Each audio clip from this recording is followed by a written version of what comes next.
ಓಂ ಶಾಂತಿ. ಅವ್ಯಕ್ತ ಮುರಳಿ ಮಂಥನದ ಕಾರ್ಯಕ್ರಮದ ಮುಂದುವರೆದ ಭಾಗ. ವಿಶೇಷವಾಗಿ ಬಾಬ್ದಾದಾರವರು 5 ಸ್ವರೂಪದ ಬಗ್ಗೆ ಹೇಳ್ತಾ ಇದ್ರು.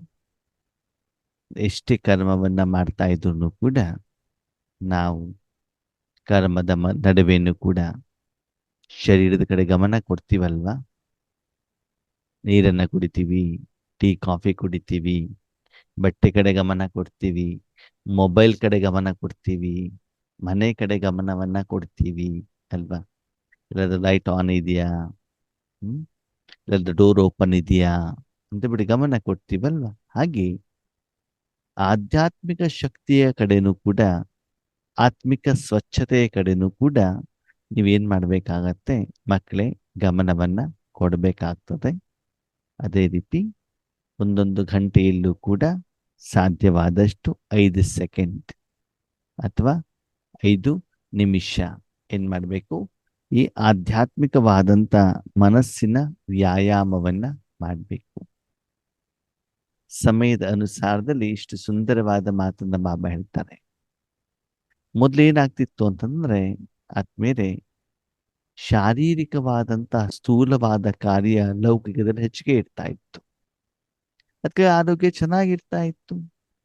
ಅದು ಈಗ ಎಲ್ಲರಿಗೂ ಕಂಪ್ಯೂಟರ್ ಕೆಲಸ, ಲ್ಯಾಪ್ಟಾಪ್ ಕೆಲಸ, ಅದನ್ನು ಇವಾಗ ಆಫೀಸಿಗೂ ಹೋಗುವಂಗಿಲ್ಲ, ವರ್ಕ್ ಫ್ರಮ್ ಹೋಮ್. ಅವಾಗ ಏನಾಗತ್ತೆ, ಶರೀರ ಒಂದೇ ಕಡೆ ಕೂತ್ಕೊಂಡು ರಕ್ತ ಸಂಚಾರ ಆಗದಿದ್ದಾಗ, ಒಳಗಡೆ ಗಾಳಿ ಎಲ್ಲ ಕರೆಕ್ಟಾಗಿ ಸಂಚಾರ ಆಗದಿದ್ದಾಗ ಕಾಯಿಲೆಗಳು ಬರ್ತವೆ. ಅದನ್ನು ಅವಾಯ್ಡ್ ಮಾಡ್ಲಿಕ್ಕೆ ಡಾಕ್ಟರ್ ಹೇಳ್ತಾರೆ, ಒಂದೊಂದು ಗಂಟೆಯಲ್ಲಿ 1 ನಿಮಿಷ 2 ನಿಮಿಷ ಸ್ವಲ್ಪ ಶರೀರದ ಮೂಮೆಂಟ್ಸ್ ಅನ್ನ ಮಾಡಿ. ಹಾಗೇನೆ ಇನ್ನು ಮುಂದಿನ ದಿನಗಳಲ್ಲಿ, ಭವಿಷ್ಯದಲ್ಲಿ ಮಕ್ಕಳೇ, ಒಂದು ಕಡೆಯಿಂದ ಇನ್ನೊಂದು ಕಡೆಗೆ ಹೋಗ್ಬಿಟ್ಟು ನೀವು ಸೇವೆ ಮಾಡ್ಲಿಕ್ಕೆ ಆಗಲ್ಲ. ವಾಚಾ ಸೇವೆ ಮಾಡ್ಲಿಕ್ಕೆ ಆಗೋದೇ ಇಲ್ಲ, ಜನರ ತಲುಪಲಿಕ್ಕೆ ಆಗೋದಿಲ್ಲ. ಯಾಕಂದ್ರೆ ಯುದ್ಧಗಳು, ಬರಗಾಲ, ಅತಿವೃಷ್ಟಿ, ಅನಾವೃಷ್ಟಿ, ದುಃಖ. ಜನ ಆ ರೀತಿ ದುಃಖದಲ್ಲಿದ್ದಾಗ ನೀವು ಹೋಗ್ಬಿಟ್ಟು ಎಲ್ಲಿ ಅವರಿಗೆ ಜ್ಞಾನವನ್ನ ಹೇಳ್ತೀರಾ? ಅವ್ರು ಹೆಂಗ್ ರಿಸೀವ್ ಮಾಡ್ತಾರೆ? ಅಂತ ಸಮಯದಲ್ಲಿ ನೀವು ನಿಮ್ಮ ಲೌಕಿಕ ಮನೆಯಲ್ಲೇ ಇದ್ಬಿಟ್ಟು ಮನಸಾ ಸೇವೆಯ ಮೂಲಕ ಈಶ್ವರ ಸೇವೆಯನ್ನ ಮಾಡಬೇಕಾಗತ್ತೆ. ಆ ಸಂದರ್ಭದಲ್ಲಿ ಶರೀರವನ್ನು ಹೊರಗಡೆ ಕಳಿಸ್ಲಿಕ್ಕೆ ಆಗೋದಿಲ್ಲ. ಅದೇ ರೀತಿ ಮನಸ್ಸನ್ನು ಕೂಡ ಏನ್ ಮಾಡ್ಲಿಕ್ಕೆ ಆಗೋದಿಲ್ಲ, ಬೇರೆ ಕಡೆ ಕಳಿಸ್ಲಿಕ್ಕೆ ಆಗೋದಿಲ್ಲ. ಇದು ಆತ್ಮೀಯರ ಒಂದು ಉದಾಹರಣೆ. ನಾಟಕದ ಅನುಸಾರದಲ್ಲಿ ನಮಗೆ ಒಂದು ಸಾಧನೆ ಮಾಡಲಿಕ್ಕೆ ಭಗವಂತೊಂದು ಸುಂದರ ಅವಕಾಶವನ್ನ ಕೊಟ್ಟಿದ್ದಾನೆ. ಈ ಒಂದು ಇಂಟರ್ನೆಟ್ ಮೂಲಕ, ಮೊಬೈಲ್ ಕಂಪ್ಯೂಟರ್ ಮೂಲಕ, ಝೂಮ್ ಮೂಲಕ ಆ ಸಮಯಕ್ಕೆ ಬಂದಾಗ ಅಮೃತ ವೇಳೆನೋ ನುಮಾಶಾಮನೋ ಕ್ಲಾಸ್ ಟೈಮಲ್ಲಿ ನಾವು ಅಟೆನ್ಷನ್ ಕೊಟ್ಬಿಟ್ಟು ಈಶ್ವರಿ ಜ್ಞಾನವನ್ನ ಕೇಳ್ತೀವಿ. ಮುಂದಿನ ದಿನಗಳು ಈ ಸಾಧನನು ಇಲ್ದಿದ್ದಾಗ ಅವಾಗ ಏನಾಗ್ತದೆ, ನಾವು ಸೀರಿಯಸ್ ಆಗಿ ಕುತ್ಕೊಳ್ಳೋದಿಲ್ಲ, ಟೈಮ್ ಟೇಬಲ್ ಫಿಕ್ಸ್ ಇರೋದಿಲ್ಲ. ಆವಾಗ ಕರ್ಮ ಮಾಡ್ತಾ ಮಾಡ್ತಾ ಇದ್ದಾಗಲೇ ಆ ಸಾಧನೆ ಮಾಡಬೇಕಾಗುತ್ತೆ. ಇನ್ನು ಕೆಲವೊಂದು ಸಂದರ್ಭಗಳಲ್ಲಿ ನಮ್ಮ ಪರಿಚಯದವರು, ರಕ್ತ ಸಂಬಂಧಿಗಳು ಹಾಸ್ಪಿಟ್ಲ್ ಅಡ್ಮಿಟ್ ಆಗಿರ್ತಾರೆ. ಅವಾಗ ಏನ್ ಮಾಡೋದು, ಸಮಯ ಕೊಡ್ಲಿಕ್ಕೆ ಆಗತ್ತಾ? ಇಲ್ವಲ್ಲ. ಆವಾಗ್ಲೂ ಕೂಡ ಕರ್ಮ ಮಾಡ್ತಾ ಮಧ್ಯದಲ್ಲಿ ಸಮಯವನ್ನ ಕೊಟ್ಬಿಟ್ಟು ನಾನು ಪವರ್ಫುಲ್ ಯೋಗದ ಮೂಲಕ ನನ್ನ ಆ ಸ್ಥಿತಿಯನ್ನ, ಯೋಗಿಕ ಲೆವೆಲ್ ಅನ್ನ ನಾನೇನ್ ಮಾಡ್ಬೇಕಾಗ್ತದೆ, ಮೇಂಟೈನ್ ಮಾಡ್ಬೇಕಾಗ್ತದೆ. ಇನ್ನು ಕೆಲವೊಂದ್ಸಲ ಶಾರೀರಿಕವಾಗಿ, ಸ್ಥೂಲವಾಗಿ ಧನದ ಸಮಸ್ಯೆ ಇದ್ದಾಗ, ನಮ್ಮ ಕಮಿಟ್ಮೆಂಟ್ಸ್ಗಳು ಜಾಸ್ತಿ ಇದ್ದಾಗ ಓವರ್ ಟೈಮ್ ಕೆಲಸ ಮಾಡಬೇಕಾಗ್ತದೆ. ಬೆಂಗಳೂರಿನಂತ ದೊಡ್ಡ ದೊಡ್ಡ ಊರುಗಳಲ್ಲಿ ಒಂದು ಕಡೆಯಿಂದ ಇನ್ನೊಂದು ಕಡೆ ಹೋಗ್ಲಿಕ್ಕೆ 3-4 ಗಂಟೆಗಳು ಇರ್ತವೆ. ಅವಾಗ ನಿಮ್ಗೆ ಸಾಧನೆ ಮಾಡ್ಲಿಕ್ಕೆ ಸಮಯ ಸಿಗೋದಿಲ್ಲ. ಆ ಜರ್ನಿ ಇರ್ತದಲ್ಲ, ಬಸ್ಸಲ್ಲಿ ಕುಂತಿದ್ದೀರಿ, ಮೆಟ್ರೋದಲ್ಲಿ ಕೂತ್ಕೊಂಡಿದ್ದೀರಾ, ಟ್ರೈನಲ್ಲಿ ಕುಂತಿದ್ದೀರಾ, ಆ ಸಮಯವನ್ನ ಸಾಧನೆಗೆ ಉಪಯೋಗವನ್ನ ಮಾಡ್ಕೊಳ್ಳಿ. ಪ್ರಾಕ್ಟೀಸ್ ಅನ್ನ ಈಗಲಿಂದಲೇ ಮಾಡಿ. ಅದಕ್ಕಾಗಿ ಸಮಯದ ಅನುಸಾರ ಮಕ್ಕಳೇ ಏನ್ ಮಾಡಿ, ನಿಮ್ಮ ಮನೋಸ್ಥಿತಿಯನ್ನ, ವಿಧಿವಿಧಾನವನ್ನ ಚೆಕ್ ಮಾಡ್ಕೊಳ್ಳಿ. ಈ ರೀತಿ ಎಕ್ಸರ್ಸೈಸ್ ಮಾಡೋದ್ರಿಂದ ಏನಾಗತ್ತೆ, अगर सेकंड नहीं तो 5 मिनट लगाओ, हर एक रूप सामने लाओ, ಅನುಭವ ಕರೋ. ಬೇರೆ ಬೇರೆ ರೂಪವನ್ನ, 5 ಸ್ವರೂಪ ಏನು ಹೇಳಿದ್ರು ಬಾಬಾ, ಅದನ್ನ ಎದುರುಗಡೆಗೆ ತನ್ನಿ. ಅದು ತರುವುದರ ಮೂಲಕ ಆತ್ಮೀಯರಿಗೆ ಗೊತ್ತಿರ್ಲಿ, ನಿಮ್ಮ ವಿಧಿ ಸರಿಯಾದರೆ ಮಾತ್ರ ಅಲ್ಲಿ ಅನುಭವ ಹೇಳುವಂಥದ್ದು ಆಗತ್ತೆ. ಕಾರ್ಯ ಕಂಪ್ಲೀಟ್ ಆದಾಗ. ಹ್ಮ್ ನೀವಿನ್ನು ಸಂಕಲ್ಪ ಮಾಡ್ತಾ ಇದ್ದೀರಿ ಅಂತಂದ್ರೆ ಕಾರ್ಯ ನಡೀತಾ ಇದೆ ಅಂತ ಅರ್ಥ. ಹ್ಮ್ ಗುಲಾಬ್ ಜಾಮೂನ್ ಮಾಡಿ ಆದ್ಮೇಲೆ ತಾನೇ ತಿಂತೀರಿ. ಗುಲಾಬ್ ಜಾಮೂನ್ ಮಾಡ್ತಾ ಇರ್ಬೇಕಾದ್ರೆ ಹೆಂಗ್ ತಿನ್ಲಿಕ್ಕೆ ಆಗತ್ತೆ? ಹೆಂಗ ಅನುಭವ ಆಗ್ತದೆ ಅಲ್ವಾ? ಹಿಟ್ಟು ಕಲ್ಸ್ಬೇಕಾದ್ರೆ ಅಷ್ಟು ಸ್ಮೆಲ್ ಬರೋದಿಲ್ಲ. ಎಣ್ಣೆ ಬಂಡಿಲ್ ಬಿಡ್ಬೇಕು, ಅವಾಗ ಒಂದ್ ಸ್ವಲ್ಪ ಸ್ಮೆಲ್ ಬರ್ತದೆ. ಸಕ್ಕರೆ ಪಾಕ ಮಾಡ್ಬೇಕು, ಅವಾಗ ಒಂದ್ ಸ್ವಲ್ಪ ಸ್ಮೆಲ್ ಬರ್ತದೆ.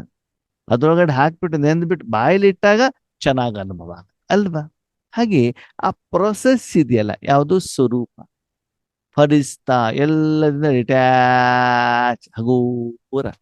ಹೇಗೆ ಮನೆಗೆ ಬರ್ಬೇಕಾದ್ರೆ ಶರೀರದಲ್ಲಿರುವಂತ ಬಟ್ಟೆ ಮಣ್ಣಾಗ್ಬಿಟ್ಟು ಮಳೆಯಲ್ಲಿ ನೆಂದ್ಬಿಟ್ಟು ಬಂದ್ರೆ ಎಷ್ಟೊಂದು ಶರೀರಕ್ಕೆ ಏನಾಗ್ತದೆ, ಏನಾಗಿರ್ತದೆ, ಅದು ಮೆತ್ಕೊಂಡಿದ್ದಿರ್ತದೆ, ತುಂಬಾ ಕಷ್ಟ ಆಗತ್ತಲ್ವಾ? ಅದೇ ಆ ಶರೀರದ ಮೇಲೆ ಒಂದೊಂದೇ ಸಾಧನವನ್ನು ತೆಗಿತಾ ಹೋದಾಗ ಎಷ್ಟೇನಾಗ್ತದೆ, ಅದರಿಂದ ದೂರವಾದಂತಹ ಒಂದು ಅನುಭವ ನಮ್ಗೆ ಆಗತ್ತೆ. ಶರೀರದ ಒಳಗಡೆಯಿಂದ ಮತ್ತು ಹೊರಗಡೆಯಿಂದ ಆ ಒಂದು ವಸ್ತುಗಳನ್ನ ಬೇರೆ ಮಾಡಿದಾಗ. ಹಾಗೆ ಇಲ್ಲೂ ಕೂಡ ಹೇಳ್ತಾರೆ, ನಿಮ್ಮ ಮನಸ್ಸಿನಲ್ಲೂ ಕೂಡ ನೀವು ಹೊರಗಡೆ ಪ್ರಪಂಚಕ್ಕೆ ಈ ಮನಸ್ಸು ಹೇಳುವಂತ ಸಾಧನವನ್ನು ಕಳಿಸಿದಾಗ, ಬುದ್ಧಿಯನ್ನ ಕಳಿಸಿದಾಗ, ಆ ನಿರಾಕಾರ ಸಾಧನನು ಕೂಡ ನಿರಾಕಾರ ವೈಬ್ರೇಷನ್ ಇಂದ ಅದು ಮಲಿನ ಆಗಿರತ್ತೆ. ಅದನ್ನ ಸಮಯದ ಅನುಸಾರ ಮಧ್ಯ ಮಧ್ಯದಲ್ಲಿ ಸ್ವಚ್ಛ ಮಾಡುವಂತ ಅನಿವಾರ್ಯತೆ ಅವಶ್ಯಕತೆ ಈಗ ಇದೆ. ಅದಕ್ಕಾಗಿ ಮಕ್ಕಳೇ, ಪ್ರತಿಯೊಂದು ರೂಪವನ್ನ ಎದುರುಗಡೆ ತರಬೇಕು. ಮುಖ್ಯವಾಗಿ ಹೇಳ್ತಾರೆ, ಅಂಡರ್ಲೈನ್ ಅನುಭವ ಮಾಡಬೇಕು ಆ ಸ್ವರೂಪದಲ್ಲಿ. ಬಿಂದು ಸ್ವರೂಪದ ಬಿಂದು ಅಷ್ಟೇ ಶಾಂತ ಅನುಭವ ಆಗ್ಬೇಕು. ನಾನು ಬಿಂದು ಆಗಿದ್ದೇನೆ, ವೈಟ್ ಆಗಿದ್ದೇನೆ, ಪ್ರಕಾಶ ಆಗಿದೆ ಅಂತ ಹೇಳೋದು ನೋಡೋದು ಅಲ್ಲ, ಅನುಭವ. ಅದು ಒಂದು ಸೆಕೆಂಡ್ ಅಲ್ಲಿ ಸಿದ್ಧವಾಗಬೇಕು ಅಂತಂದ್ರೆ ತುಂಬಾ ಸಮಯದವರೆಗೆ ಅದರ ಪ್ರಾಕ್ಟೀಸ್, ಅಭ್ಯಾಸ ಇರಬೇಕಾಗ್ತದೆ. मन को इस रूहानी एक्सरसाइज में बिजी करो तो मन एक्सरसाइज से सदा ठीक रहेगा.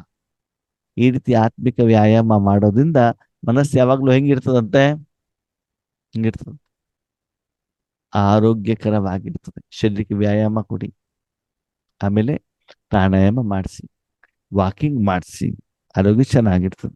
ಇನ್ನು ಕೆಲವರಿಗೆ ಏನಾಗ್ತದೆ, ರೆಗ್ಯುಲರ್ ಶರೀರಕ್ಕೆ ವ್ಯಾಯಾಮ ಮಾಡಿಸಿ ಮಾಡಿಸಿ ಮಾಡಿಸಿ ಮಧ್ಯ ಒಂದು ಸ್ವಲ್ಪ ದಿನ ಕಾರಣಾಂತರದಿಂದ ವ್ಯಾಯಾಮವನ್ನು ನಿಲ್ಲಿಸ್ಬಿಟ್ರೆ ಅದೇ ಅವರಿಗೆ ಏನಾಗತ್ತೆ, ತೊಂದರೆ ಕೊಡತ್ತೆ. ಅದಕ್ಕೆ ನೀವು ಅಬ್ಸರ್ವೇಷನ್ ಮಾಡಿ, ತುಂಬಾ ಸಮಯದಿಂದ ಯಾರು ಅಮೃತ ವೇಳೆ ಪ್ರಾಕ್ಟೀಸ್ ಮಾಡ್ತಾ ಇರ್ತಾರೆ, ನುಮಾಶಾಮ ಯೋಗ ಮಾಡ್ತಾ ಇರ್ತಾರೆ, ಕಂಟಿನ್ಯೂಸ್ ಮುರಳಿ ಕೇಳೋದು, ಸಾಧನೆಯನ್ನು ಮಾಡ್ತಾ ಇರೋರಿಗೆ ನಿಲ್ಲಿಸಿದ ತಕ್ಷಣ ಏನೋ ಒಂದು ಕಳ್ಕೊಂಡಂಗೆ ಆಗ್ತದೆ. ಕೆಲವೊಬ್ಬರು ಮನೆಯಲ್ಲಿ ಪುನಃ ಪುನಃ ಪುನಃ ಟೀ ಕುಡಿದ್ಬಿಟ್ಟು ಪ್ರಾಕ್ಟೀಸ್, ಹೋಟೆಲ್ನಲ್ಲಿ ಕೆಲಸ ಮಾಡೋಕೆ ಟೀ ಕುಡಿದ್ಬಿಟ್ಟು ಪ್ರಾಕ್ಟೀಸ್, ಭಾನುವಾರ ಒಂದು ದಿವಸ ಮನೇಲಿ ಇದ್ದಾಗ ಟೀ ಇಲ್ಲ ಅಂದ್ರೆ ಅವ್ರಿಗೆ ತಲೆ ಕೆಟ್ಟೋಗ್ಬಿಡ್ತದೆ. ಈಗ ಮೊಬೈಲ್ ಇಲ್ಲ ಅಂತಂದ್ರೆ ಹೆಂಗಾಗ್ತದೆ, ಟಿವಿ ಇಲ್ಲ ಅಂದ್ರೆ ಹೆಂಗಾಗತ್ತೆ. ಹಾಗೆ ನಮ್ಮ ಬೆಂಗಳೂರಿನವರಿಗೆ ಮೌಂಟ್ ಅಬು ಹೋದಾಗ ತಲೆ ಕೆಟ್ಟೋಗ್ಬಿಡ್ತದೆ. ಯಾಕೆ ಹೇಳಿ, ಯಾಕೆ ಇರ್ಬೋದು, ಯಾಕೆ ನಗರ ತನಕ ಹೇಳಿ? ಬೆಂಗಳೂರಿನಲ್ಲಿರೋದು ಬಾಬನ ಮಕ್ಕಳು ಮೌಂಟ್ ಅಬ್ಬುಗೆ ಹೋಗ್ಬಿಟ್ಟು ಅವ್ರಿಗೆ ತಲೆ ಕೆಟ್ಟೋಗ್ಬಿಡ್ತದೆ. ಯಾಕೆ? ಅಣ್ಣ ಅಲ್ಲಿ ಊಟ ಅನ್ನ ರಸಂ ಹಾಕ್ತಾರೆ, ಮುದ್ದೆ ಊಟ ಹಾಕಲ್ಲ. ತಿನ್ಬೇಕಲ್ವಾ ಮತ್ತೆ ದೊಡ್ಡ ದೊಡ್ಡ ಗುಲಾಬ್ ಜಾಮೂನ್ ಬೆಳಿಗ್ಗೆ ಮಧ್ಯಾಹ್ನ ರಾತ್ರಿ ತಿಂದು ತಿಂದು ತಿಂದು ಪ್ರಾಕ್ಟೀಸ್ ಆದವರಿಗೆ ಅಲ್ಲಿ ಹೋದ ತಕ್ಷಣ ರೊಟ್ಟಿ ಅಂದ ತಕ್ಷಣ ಏನಾಗ್ಬಿಡ್ತದೆ, ಅವರಿಗೆ ಕಷ್ಟ ಆಗ್ಬಿಡ್ತದೆ ಅಲ್ವಾ? ಹಾಗೆ ಇಲ್ಲೂ ಕೂಡ ಹೇಳಿದರೆ, ಮನಸ್ಸನ್ನ ಪುನಃ ಪುನಃ ಪುನಃ ಪುನಃ ಎಕ್ಸರ್ಸೈಸ್ ಅನ್ನು ಮಾಡ್ತಾ ಇದ್ರೆ ಮನಸ್ಸು ನಿಮ್ಮ ಮಾತನ್ನ ಕೇಳುತ್ತೆ, ಮನಸ್ಸು ಶಕ್ತಿಶಾಲಿ ಆಗ್ತದೆ. एक सेकंड भी मन में उस रूप को लावो, समझते हो सहज है ना. ಒಂದ್ ಸೆಕೆಂಡ್ ಆದ್ರೂ ಕೂಡ ಏನ್ ಮಾಡ್ಬೇಕಂದ್ರೆ ಆ ಸ್ವರೂಪದಲ್ಲಿ ತರಬೇಕು. ಸಹಜ ಅಲ್ವಾ? ಸಹಜ ಹೌದಲ್ವಾ? ವಿಶೇಷವಾಗಿ ಹೆಣ್ಣು ಮಕ್ಕಳು ಆವಾಗ ಆವಾಗ ತಮ್ಮ ಶರೀರವನ್ನ ಕನ್ನಡಿಯಲ್ಲಿ ನೋಡ್ತಾ ಇರ್ತಾರೋ ಇಲ್ವೋ? ಇವತ್ತಿನ ಪರ್ಸಿಗೆನೆ ಕನ್ನಡಿ ಬಂದ್ಬಿಟ್ಟಿದೆ, ಅದು ಸಣ್ಣ ಕನ್ನಡಿ ಇಟ್ಕೊಂಡಿರ್ತಾರೆ ಅಲ್ವಾ? ಯಾಕೆ ನೋಡ್ಬೇಕು ಪುನಃ ಪುನಃ ಪುನಃ? ನಾನು ಸುಂದರವಾಗಿರಬೇಕು ಹೇಳುವಂಥದ್ದೊಂದು ಏನು ಸಂಕಲ್ಪ, ಇಚ್ಛೆ ಇರ್ತದಲ್ವಾ? ಹಾಗೆ ಮನಸ್ಸನ್ನು ಕೂಡ ಪುನಃ ಪುನಃ ಪುನಃ ಆ ಒಂದು ಆರೋಗ್ಯದ ಸ್ವರೂಪದಲ್ಲಿ, ಆಹಾರದ ಸ್ವರೂಪದಲ್ಲಿ, ಅನುಭವದ ಸ್ವರೂಪದಲ್ಲಿ ಸ್ಥಿತ ಮಾಡಿ ಆ ಶಕ್ತಿಯನ್ನ ಪಡ್ಕೊಳ್ಳಿ. ಅಥವಾ ನಿಮ್ಗೆ ಪ್ರಶ್ನೆ, ಕರ್ಮದ ಮಧ್ಯೆ ಮಧ್ಯೆ ನೀರ್ ಯಾಕೆ ಕುಡಿಬೇಕು? ನೀರ್ ಯಾಕೆ ಕೊಡ್ಬೇಕು? ಬಾಯಾರಿಕೆ, ಹಾ. ಆಹಾರ ಯಾಕೆ ತಿನ್ಬೇಕು? ಸುಸ್ತಾಗುತ್ತೆ, ಶರೀರಕ್ಕೆ ಶಕ್ತಿ ಬೇಕಲ್ವಾ? ಶಕ್ತಿ ಎಲ್ಲಿಂದ ಸಿಗ್ತದೆ? ಆಹಾರದಿಂದ. ಅಲ್ವಾ? ಅಂದ್ಮೇಲೆ ಅದೇ ರೀತಿ ಮನಸ್ಸುನು ಕೂಡ ಒಂದು ಸಾಧನ ಅಲ್ವಾ? ಕರ್ಮ ಮಾಡ್ತಾ ಮಾಡ್ತಾ ಅಡಿಗೆ ಮಾಡ್ತಾ ಮಾಡ್ತಾ ಓಕೆ, ಒಂದು ಕೆಲಸ ಮಾಡಿ. ಇವತ್ತು ಎಲ್ಲ ಮಾತ್ಯಾರು ಮಾಡ್ತೀರಾ? ಒಂದು ಕೆಲಸವನ್ನ ಹೇಳ್ತಾರೆ ಬಾಬಾ, ಮಾಡ್ತೀರಾ? ಮಾಡ್ತೀವಿ. ಏನ್ ಮಾಡ್ಬೇಕು ಗೊತ್ತಾ? ಬೆಳಿಗ್ಗೆ ಎದ್ದು ಅಡಿಗೆ ಮಾಡ್ಲಿಕ್ಕೆ ಶುರು ಮಾಡಿದ ಮೇಲೆ ರಾತ್ರಿ ಎಲ್ಲಾ ಕೆಲಸ ಮುಗಿಸುವವರೆಗೂ ಕೈ ತೊಳಿಲೇಬಾರ್ದು ನೀರ್ ಹಾಕ್ಬಿಟ್ಟು. ಅಯ್ಯೋ, ಬೆಳಿಗ್ಗೆ ಸ್ಟಾರ್ಟ್ ಮಾಡಿದ ಮೇಲೆ ಶರೀರ ಕೈಯನ್ನು ಯಾವ ಕೆಲಸಕ್ಕಾದ್ರೂ ಉಪಯೋಗ ಮಾಡೋದ್ರಲ್ಲಿ ಏನ್ ಪ್ರಶ್ನೆನೇ ಇಲ್ಲ. ನೀವು ಪಾತ್ರೆ ತೊಳಿರಿ, ಅಡಿಗೆ ಮಾಡಿ, ಅಕ್ಕಿ ತೊಳಿರಿ, ಓಕೆ, ಹಲಸಿನಕಾಯಿ ಹೆಚ್ಚಿ, ಎಣ್ಣೆ ಹಚ್ಚಿದೆ ಹಚ್ಬೇಕು, ಶರೀರಕ್ಕೆ ಎಣ್ಣೆ ಹಚ್ಕೊಳ್ಬಾರ್ದು, ಕೈಗೆ. ಏನ್ ಬೇಕಾದ್ರೂ ಕೆಲಸ ಮಾಡಿ, ಆದರೆ ರಾತ್ರಿಯವರೆಗೂ ಆ ಕೈಯನ್ನ ಅದಕ್ಕೆ ನೀರನ್ನ ಟಚ್ ಮಾಡಬಾರ್ದು. ಏನಾಗಿರ್ತದೆ? ಕರ್ಮ ಸರಿ ಹೋಗಲ್ಲ. ಗಲೀಜಾಗತ್ತೋ ಇಲ್ವೋ? ಹ್ಮ್. ಒಂದು ಕರ್ಮವನ್ನ ಮಾಡಿ ಇನ್ನೊಂದು ಕರ್ಮ ಚೇಂಜ್ ಮಾಡ್ಬೇಕಾದ್ರೆ ನಾವೇನ್ ಮಾಡ್ತೇವೆ? ಕೈ ತೊಳ್ಕೊಳ್ತೀವಲ್ವಾ? ಹೌದು. ಹಾಗೆ ಇಲ್ಲಿ ಬಾಬಾ ಹೇಳ್ತಾರೆ, ಮಕ್ಕಳೇ, ಒಂದು ಕರ್ಮವನ್ನು ನೀವು ಮಾಡಿದಾಗ ಪ್ರಪಂಚದಲ್ಲಿರುವಂತ ಒಂದು ವ್ಯಕ್ತಿಯ ಜೊತೆಗೆ ನೀವು ಜೋಡಣೆ ಆಯ್ತು. ಮನಸ್ಸಿನಿಂದ ಇರಬಹುದು, ಮೊಬೈಲಿಂದ ಇರಬಹುದು, ಮೆಸೇಜ್ ಇಂದ ಇರಬಹುದು, ಸ್ಥೂಲವಾಗಿ ಇರಬಹುದು. ನೀವು ಅವರ ಜೊತೆಗೆ ಜೋಡಣೆ ಆದಾಗ ಅವರು ಪವಿತ್ರನೋ ಅಪವಿತ್ರನೋ? ಇವತ್ತು ನಿಮ್ಮ ಜೊತೆಯಲ್ಲಿರುವಂತಹ ಆತ್ಮಗಳು ಪವಿತ್ರನೋ ಅಪವಿತ್ರನೋ?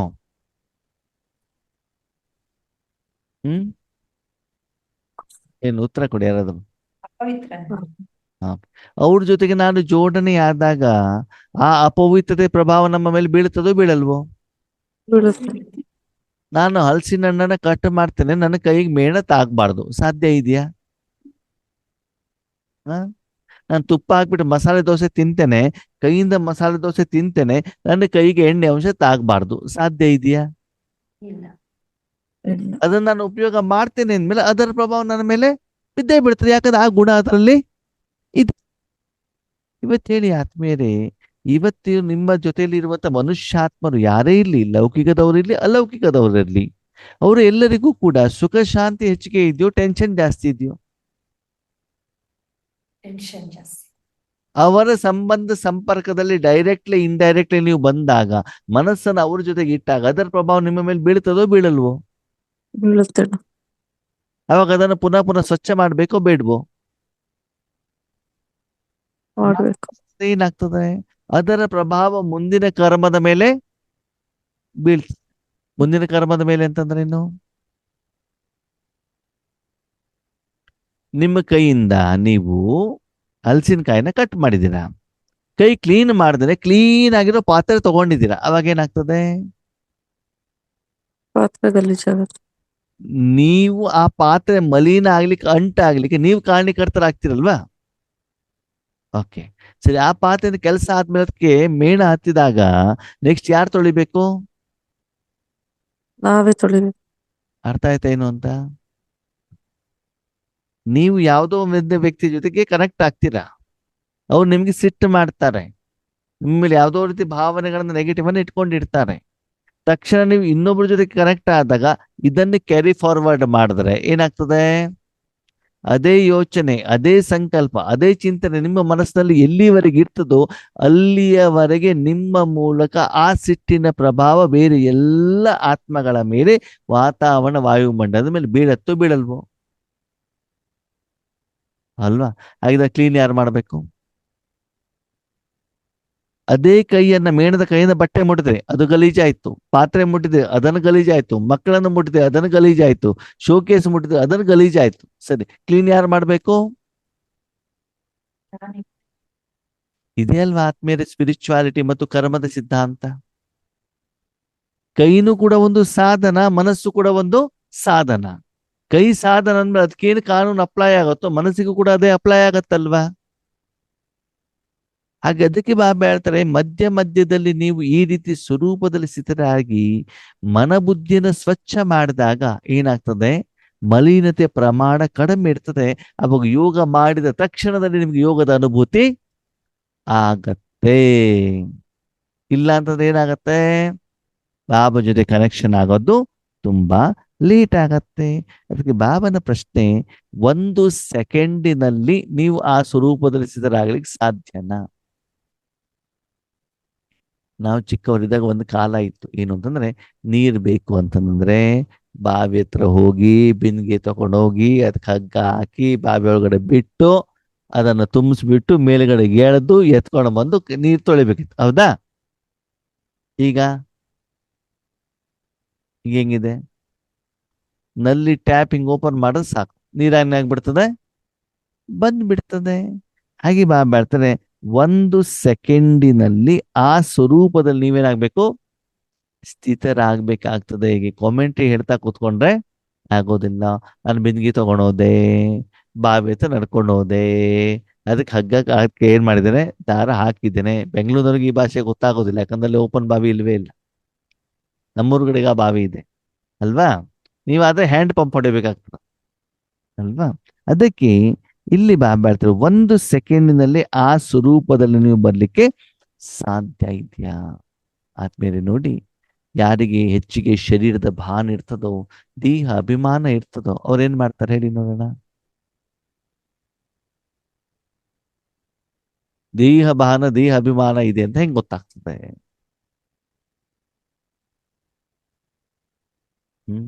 ನಾನು ಅನ್ನೋ ಅಹಂ ಇರುತ್ತೆ ಸದಾಕಾಲ.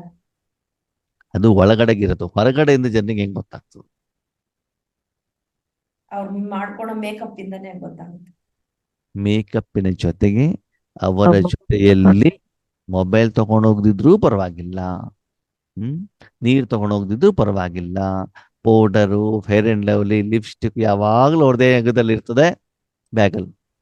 ಶುಗರ್ BP ಮಾತ್ರೆ ಬೇಕಾದ್ರೆ ಬಿಟ್ಟು ಹೋಗ್ತಾರೆ, ಅದನ್ನೇನ್ ಮಾಡೋಗೋದಿಲ್ಲ, ಬಿಡೋದಿಲ್ಲ. ಅವಾಗ ಅವಾಗ ಅವಾಗ ಏನ್, ಇಲ್ಲಿ ನೋಡದೆ ತಲೆ ಸುತ್ತಾ ಇರ್ತದೆ, ಮಣ್ಣಿನೂ ಬರ್ತಾ ಇರ್ತದೆ, ಊಟ ತಿಂಡಿ ಮಾಡಿರೋದಿಲ್ಲ, ಸರಿನಾ? ಅದೆಲ್ಲ ಬೇಕಾದ್ರೆ ಬಿಡ್ತಾರೆ. ಮತ್ತೇನ್ ಮಾಡ್ತಾರೆ, ಮೇಕಪ್ ಚೆನ್ನಾಗಿ ಅಲ್ವಾ. ನಾವು ಅಕ್ಯುಪ್ರೆಷರ್ ಟ್ರೀಟ್ಮೆಂಟ್ ಕೊಡ್ಬೇಕಾದ್ರೆ ಮಣ್ಣಿನ ಬೆನ್ನು ಬಗ್ಗೆ ಹೆಚ್ಚಿಗೆ ಜನ ಕೇಳೋದಿಲ್ಲ. ಯಾಕಂದ್ರೆ ನಿಮ್ಮ ಕಣ್ಣ ಒಂದು ಕಪ್ಪಾಗಿದೆಯಲ್ಲ, ಅದು ಕಪ್ಪು ಹೋಗ್ತದೆ. ಹೌದಾ, ಮೊದಲು ತೋರಿಸ್ಕೊಡಿ.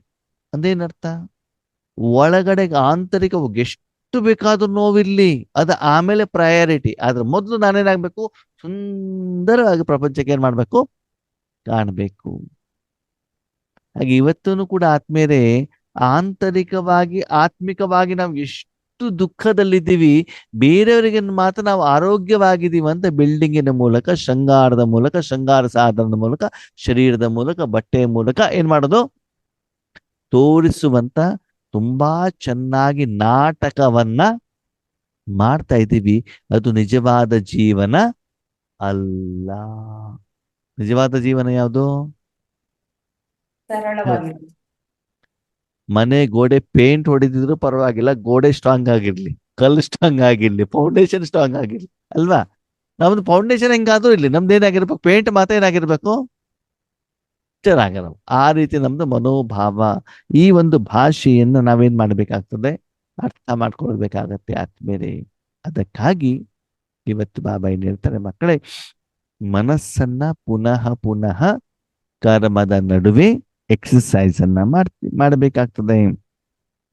मुश्किल नहीं लगेगा क्योंकि यह एक्सरसाइज आपने अनेक बार की हुई है.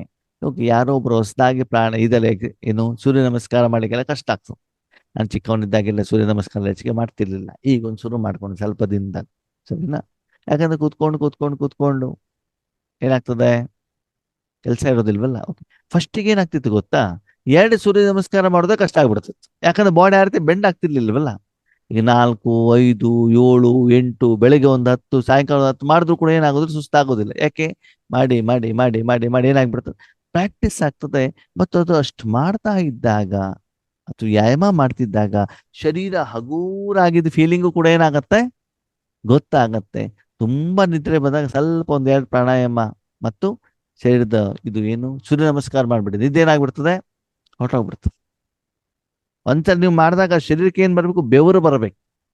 ಹಾಗಂತ ಒಂದೇ ಸಲ 25 ಮಾಡ್ತೀವಿ ಅಂತಂದ್ರೆ ಏನಾಗುತ್ತೆ, ಕೈ ಕಾಲು ನೋವು ಸ್ಟಾರ್ಟ್ ಆಗ್ಬಿಡ್ತದೆ. ನಿಧಾನಕ್ಕೆ ಏನ್ ಮಾಡ್ಬೇಕಾಗ್ತದೆ, ಅದಕ್ಕೆ ಸಮಯವನ್ನ ಕೊಡ್ತಾ ಹೋಗ್ಬೇಕಾಗ್ತದೆ. ಅದಕ್ಕಾಗಿ ಹೇಳ್ತಾರೆ, ಮಕ್ಕಳೇ ಈ ಎಕ್ಸಸೈಸ್ ಮಾಡೋದು ಕಷ್ಟ ಇಲ್ಲ, ಖುಷಿಯಿಂದ ಮಾಡಿ. 5,000 ವರ್ಷದ ಮೊದಲು ನೀವು ಬೇಕಾದಷ್ಟು ಸಲ ಮಾಡಿದಿರಾ, ಈಗಲೂ ಕೂಡ ನೀವು ಮಾಡಲಿಕ್ಕೆ ಸಾಧ್ಯ ಇದೆ. ಇದೇನು ಹೊಸದು ಅಲ್ಲ, ಅದ ಪ್ರಯತ್ನವನ್ನ ಮಾಡಬೇಕು ಅಷ್ಟೇ. हर कल्प की है अपना ही रूप सामने लाना या मुश्किल नहीं होता. ಪ್ರತಿ ಕಲ್ಪದಲ್ಲಿ ಮಾಡಿದಿರಿ, ನಿಮ್ಮ ರೂಪವನ್ನ ನಿಮ್ಮ ಎದುರುಗಡೆಗೆ ತರೋದು ಇದು ಕಷ್ಟ ಅಲ್ಲ. ನಿಮ್ಮ ರೂಪ ನಿಮ್ಮ ಎದುರುಗಡೆ ತರೋದು ಕಷ್ಟನೋ ಸಹಜನೋ?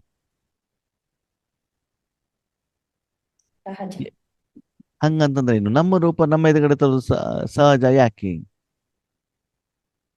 ನಾನು ಏನು ಅನ್ನೋದು ನನಗೆ ಗೊತ್ತಿರುತ್ತೆ ಒಳಗಡೆ. ನೋಡಿ, ಬೇರೆಯವರ ಶರೀರ, ಬೇರೆ ವಸ್ತು, ಬೇರೆ ವ್ಯಕ್ತಿಯನ್ನ ನಾವ್ ಯಾವಾಗ ಬೇಕಾದ್ರೂ ನೋಡ್ಲಿಕ್ಕೆ ಆಗತ್ತಾ?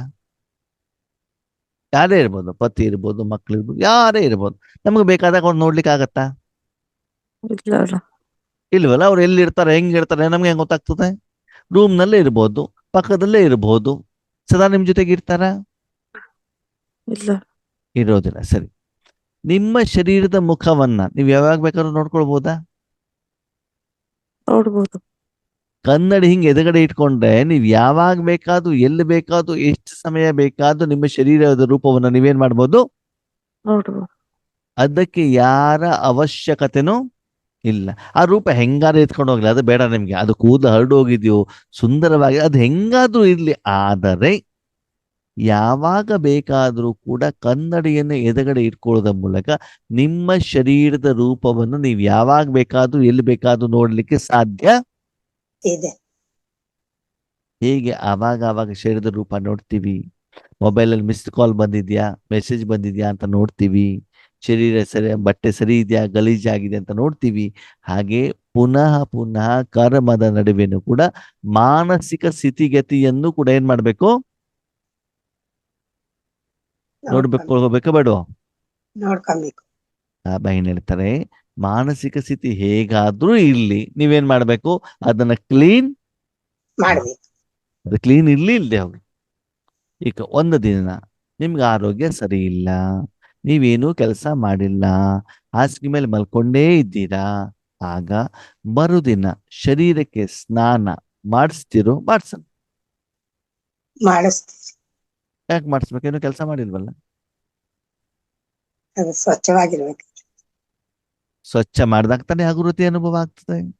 ಹೌದು. ಏನು ಮಾಡಿಲ್ಲ ಅಂತಂದ್ರೂ ಕೂಡ ವಾತಾವರಣದಲ್ಲಿ ಗಲೀಜಿರುವಂತ ಕಾರಣದಿಂದ ಅದರ ಪ್ರಭಾವ ಶರೀರದ ಮೇಲೆ ಬಿದ್ದೇ ಬೀಳ್ತೈತೆ.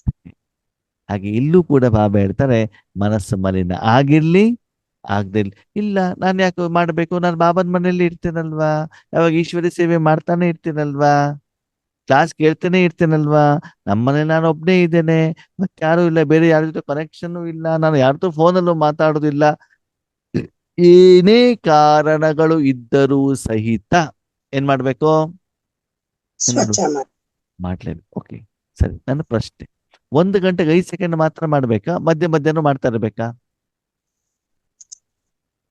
ಮಧ್ಯೆ ಮಾಡ್ಬೇಕು. 1 ಗಂಟೆಗೆ 5 ಸೆಕೆಂಡ್ ಹೇಳಿದಾರ, ಮತ್ತೆ 1 ಗಂಟೆ ನಾನು ಮಾಡುವ ಹಂಗೆ ಇಲ್ಲ, ಹಂಗೇನಾದ್ರು ಇದೆಯಾ? ಇಲ್ಲ. ಇಲ್ಲ ಅಲ್ವಾ? ಇವಾಗ ನೋಡಿ, ನೀವು ಅಡಿಗೆ ಮಾಡ್ತಿರ್ತೀರ ಮನೇಲಿ, ಹೌದಾ? ಒಂದು ತರಕಾರಿ ತೊಳ್ದಾಯ್ತು, ತಕ್ಷಣ ಕೈ ತೊಳ್ಕೊಳ್ಬೇಕು ತಾನೆ. ಅಕ್ಕಿ ನೆನ್ಸಿದ್ದೀರಾ, ಕೈಯಿಂದ ಏನ್ ಮಾಡ್ತೀರಿ, ಒಳಗಡೆಗೆ ಹಾಕ್ಬಿಟ್ಟು ಅಕ್ಕಿಯನ್ನು ತೊಳೆದಿರ, ಅವಾಗ ಒಂದ್ಸಲ ಕೈ ತೊಳಿಬೇಕು ತಾನೆ. ಪ್ರತಿಯೊಂದು ಕರ್ಮ ಮಾಡಿದ ಮೇಲೆ ಪುನಃ ಯಾವ್ಯಾವಾಗ ಕೈಗೆ ಅದು ಮಣ್ಣು ಮೆತ್ಕೊಳ್ತಾರ, ಅವಾಗ ಏನ್ ಮಾಡೋದು, ಕ್ಲೀನ್ ಮಾಡ್ಬೇಕಾಗ್ತದೆ. ಊಟ ಆಯ್ತು, ಓಕೆ, 2 ಗಂಟೆ 3 ಗಂಟೆ ಬುಕ್ ಇಟ್ಕೊಂಡು ಓದಿದ್ರೆ, ಏನೋ ಒಂದು ಮಾಡಿದ್ರೆ, ಅವಾಗ ಕೈ ಗಲೀಜ್ ಆಗೋದಿಲ್ಲ, ಅವಾಗ ಅದನ್ನ ಕ್ಲೀನ್ ಮಾಡ್ಬೇಕಾದ ಅವಶ್ಯಕತೆ ಇಲ್ಲ. 3 ಗಂಟೆಗೆ ನಾನು ಏನೂ ಕರ್ಮ ಮಾಡದಿರೋದಕ್ಕೆ ಕ್ಲೀನ್ ಮಾಡ್ಬೇಕಾದ ಅವಶ್ಯಕತೆ ಇರ್ಲಿಲ್ಲ. ಅದು ಅಡಿಗೆ ಮಾಡ್ಬೇಕಾದ್ರೆ ಏನ್ ಮಾಡ್ಬೇಕಾಯ್ತು, ಒಂದೊಂದು ನಿಮಿಷನೂ ಕೂಡ ನನ್ನ ಕೈಯನ್ನು ಏನ್ ಮಾಡ್ಬೇಕಾಗ್ತದೆ, ಒಂದು ಕೆಲಸವನ್ನ ಮಾಡಿ ಇನ್ನೊಂದು ಕೆಲಸ ಮಾಡ್ಬೇಕಾದ್ರೆ ತಕ್ಷಣದಲ್ಲೇ ಕೈಯನ್ನು ಏನ್ ಮಾಡ್ಬೇಕು, ಕ್ಲೀನ್ ಸ್ವಚ್ಛ ಅಂದ್ರೆ ಏನರ್ಥ ಆತ್ಮೀಯರೇ, ಆ ಸಾಧನವನ್ನ ಎಷ್ಟು ನೀವು ಉಪಯೋಗ ಮಾಡ್ತಾ ಹೋಗ್ತೀರೋ, ಪ್ರಪಂಚದಲ್ಲಿ ವಾತಾವರಣ, ವಾಯುಮಂಡಲ, ವ್ಯಕ್ತಿ ಆತ್ಮಗಳಲ್ಲಿ ಮಲಿನತೆ ಇರುವಂತ ಕಾರಣದಿಂದ ಅದರ ಪ್ರಭಾವ ಮನಸ್ಸಿನ ಮೇಲೆ ಪುನಃ ಪುನಃ ಬೀಳುವಂತ ಕಾರಣದಿಂದ ಪುನಃ ಪುನಃ ಪುನಃ ಪುನಃ ಏನ್ ಮಾಡ್ಬೇಕಾಗ್ತದೆ, ನೀವು ಸ್ವಚ್ಛ ಸ್ವಚ್ಛ ಮಾಡಿ ಕ್ಲೀನಿಂಗ್ ಮಾಡಬೇಕಾಗ್ತದೆ. ಆ ಕ್ಲೀನಿಂಗ್ ಪ್ರೊಸೆಸ್ಸೇ ಸ್ವರೂಪ. ಸ್ವರೂಪ. ಓಕೆ, ನಾನು 1 ಗಂಟೆಯಲ್ಲಿ ಯಾವ್ಯಾವ ರೂಪ ನೋಡ್ತಾ ಇರ್ತೀವಿ ಆತ್ಮೀಯರೇ? ಯಾವ್ಯಾವ ರೂಪ ನೋಡ್ತಾ ಇರ್ತೀವಿ? ಪ್ರಶ್ನೆ ಅರ್ಥ ಆಯ್ತಾ? ದಿನದಲ್ಲಿ 1 ಗಂಟೆಯಲ್ಲಿ ಆತ್ಮ ಯಾವ್ಯಾವ ರೂಪವನ್ನ ಚೆಕ್ ಮಾಡ್ಕೊಳ್ತಾ ಇರ್ತದೆ? ವರಿಷ್ಠ, ಬ್ರಾಹ್ಮಣ, ಪೂಜ್ಯ, ಇದನ್ನು ಸೇವಕ. ಆತ್ಮಿಕವಾಗಿ ಹೇಳಿದ್ವಿ, ಸರಿನಾ? ನಾವು ಯಾವ್ಯಾವ ರೂಪವನ್ನು ಚೆಕ್ ಮಾಡ್ತಿರ್ತೀವಿ ಅಂದ್ರೆ, ಒಂದು ಶರೀರದ ರೂಪ ಮಧ್ಯೆ ಮಧ್ಯೆ ಚೆಕ್ ಮಾಡ್ತೀವ, ಹಾ, ಹೌದು ನಿದ್ರೆಯ ರೂಪ ಚೆಕ್ ಮಾಡ್ತೀವ, ನಿದ್ರೆ ಬರ್ತಾ ಇದೆಯಾ ಅಂತ. ಹಾ, ಹೊಟ್ಟೆ ರೂಪ ಚೆಕ್ ಮಾಡ್ತೀವ, ಮಾಡ್ತೀವಿ ಹೊಟ್ಟೆ ಕಡೆ ಗಮನ ಕೊಟ್ಬಿಡು, ಅದಕ್ಕೆ ಬೇಕು ಒಂದೇನ್ ಮಾಡ್ತೀವಿ, ಕೊಡ್ತೀವಿ. ತಿಂತೀವಿ ಗಂಟಲಿನ ಕಡೆ ಗಮನ ಕೊಡ್ತೀವ. ಗಂಟಲಿನ ಕಡೆ ಗಮನ ಅಂತಂದ್ರೆ ಏನು? ನೀರು ಕುಡಿಬೇಕು. ಆ ಬಾಯಾರಿಕೆ ಆಗಿದೆಯಾ? ಓಕೆ. ನಾಲ್ಗೆ ಕಡೆ ಗಮನ ಕೊಡ್ತೀವ, ಹೌದು ಕೊಡ್ತೀವಿ ಅದನ್ನ ತಿನ್ಬೇಕು ಇದನ್ನ ತಿನ್ಬೇಕು, ಹೌದಾ? ಬಟ್ಟೆ ಕಡೆ ಗಮನ ಕೊಡ್ತೀವ, ಕೊಡ್ತೀವಿ ಮೊಬೈಲ್ ಕಡೆ ಗಮನ ಕೊಡ್ತೀವ, ಕೊಡ್ತೀವಿ ಮನೆಯಲ್ಲಿರುವಂತ ಪಾತ್ರೆಗಳ ಕಡೆಗೆ, ನೆಲದ ಕಡೆಗೆ ಗಮನ ಕೊಡ್ತೀವ, ಕೊಡ್ತೀವಿ ಮನೆ ಡೋರ್ ಓಪನ್ ಇದೆಯಾ ಕ್ಲೋಸ್ ಇದೆಯಾ ಅಂತ ಅದ್ರ ಕಡೆ ಗಮನ ಕೊಡ್ತೀವ. ಕೊಡ್ತೀವಿ ಅಂದ್ಮೇಲೆ ಈ ಎಲ್ಲ ಸಾಧನದ ವಾಸ್ತವಿಕ ಸ್ಥಿತಿಗತಿ ಕಡೆ ನಾವೇನ್ ಪುನಃ ಪುನಃ ಪುನಃ ಪುನಃ ಏನ್ ಮಾಡ್ತೀವಿ, ಅದರ ಕಡೆ ಗಮನ ಕೊಟ್ಬಿಟ್ಟು ಅದಕ್ಕೆ ಯಾವ್ಯಾವಾಗ ಯಾವ್ಯಾವುದರ ಅವಶ್ಯಕತೆ ಇದೆಯೋ ಅದನ್ನ ತಕ್ಷಣದಲ್ಲಿ ನಾವು ಪೂರೈಕೆ ಮಾಡ್ತೀವೋ ಮಾಡಲ್ವೋ? ಮಾಡ್ತೀವಿ. ಮಾಡ್ತೀವಿ ಕೆಲವೊಂದ್ಸಲ ಈಶ್ವರಿ ಜ್ಞಾನ ಕೇಳ್ತಾ ಇರ್ಬೇಕಾದ್ರೂ ಕೂಡ ಏನಾಗ್ತದೆ